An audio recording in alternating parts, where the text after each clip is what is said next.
Heintige Zeiten lernen sich frühen und nicht Mädler, bis kleine Mädler, Chalokim in Teire, was einmal flecken sich verlassen, aber wie bald, als weder von der Mann oder der ältere Bruder oder der Bruder Bichlal, ist genug, als die Frau oder die Mädel soll Jeze sein und bisher sie etwas davon fragen, wenn sie fragen oder beim älteren Bruder oder beim Mann, Bischof mit Seiche gewesen, die wird als mehr zugegeben.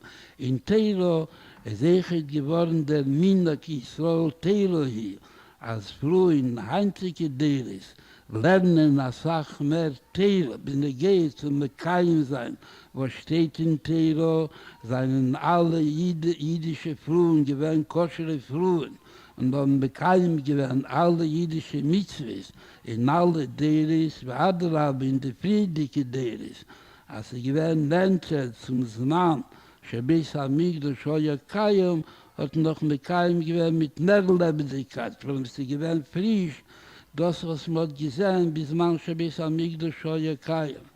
Wenn gehe aber zu lernen und wissen, allein mit eigenem Sechel verstehen, was Teile will und was Teile verlangt und auf was Teile gibt Keach, sagt man, dass geworden Minak Yisrael Teile hier, als von dort zu dort und in jeder Dorf von Jahr zu Jahr und im Jahr allein von Zeit zu Zeit kommt zu bei Frauen und bei Mädchen, Vaterchassen a viele, bis a viele bei gar kleine Mädchen, als sie, bei jedem von sie allein kommt zu, in Wissen, was in Tere steht, bis und verstehen allein echt, was in Tere steht, bis wann es, dass sie kann sein, einmal ein Fall, als der Mann oder der ältere Bruder da fragen bei der Frau, oder bei der Schwester, was sagt er im Zusammenhang mit der bestimmten Sache, was hat getroffen als eine neue Sache beim Mann oder beim älteren Bruder. In honor of my Bas Mitzvah, my mother and I chose to learn the mystical parts of Torah. We studied a Hasidic discourse about feminine faith, which I will summarize in the following slides. I hope you enjoy.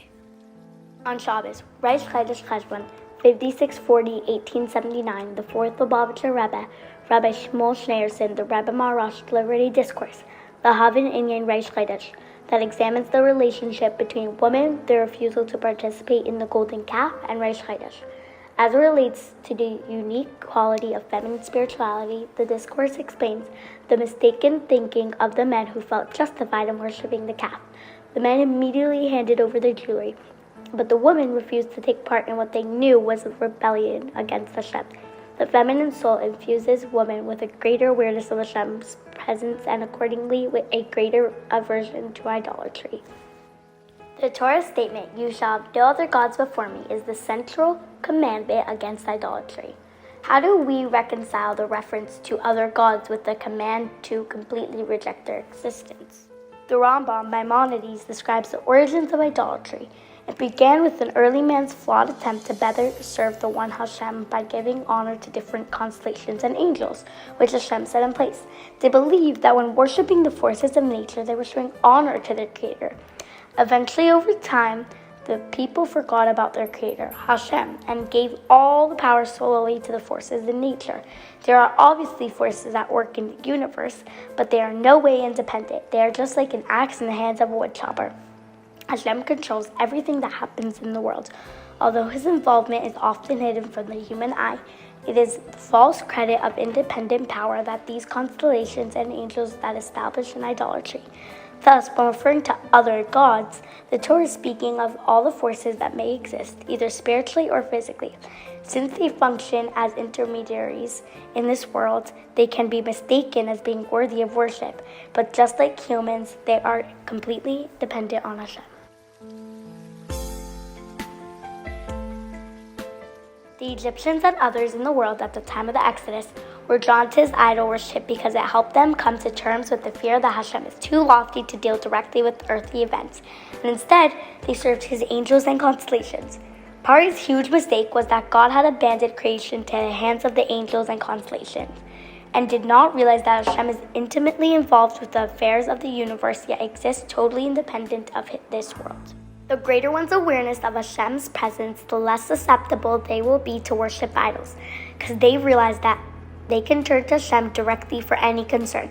The sensitivity to the presence of Hashem is more natural for women than for men, and therefore they are more likely to reject the argument to worship intermediaries. Now to get Kabbalistic. The reason women have greater understanding and feeling for Hashem's presence is due to the spiritual source of their souls from the Sephira or emanation of Malchus, while men's souls are sourced in Zah. Zah represents the spiritual creative energy, while Malchus is where the energy is deposited, nurtured, and translated into action. As typified by their spiritual source, man regards Hashem's roles as sublime and aloof, while women are aware of how Hashem brings the world into being. Men find it more difficult to sense Hashem's detailed providence, while women more naturally understand that Hashem directly controls all worldly affairs and feel His presence more easily even in the physical world. In light of the above, it may be understood why women did not participate in the sin of the golden calf. The idol worshippers amongst them convinced the Jews that the reason for the plagues and Exodus was because the Egyptians' deity Ares was defeated by terrorists, the bull. Thus, when Moshe seemed to be delayed, the Jewish men were convinced to worship terrorists by bringing their jewelry and constructing the golden calf. The women were not persuaded by this argument because they knew that the Egyptian downfall was not caused by the constellation, but was fully brought about directly by Hashem. As a reward for not participating in the sin, the Jewish women were given the holiday of Rosh Chodesh, the day that the new moon appears. The moon, like the woman, is an embodiment of Malchus, since it is their connection to the Malchus that makes the woman sensitive to Hashem's presence and thus prevented them from worshipping the golden calf. It is fitting that the woman be given privilege of uniquely observing the holiday of Rosh Chodesh.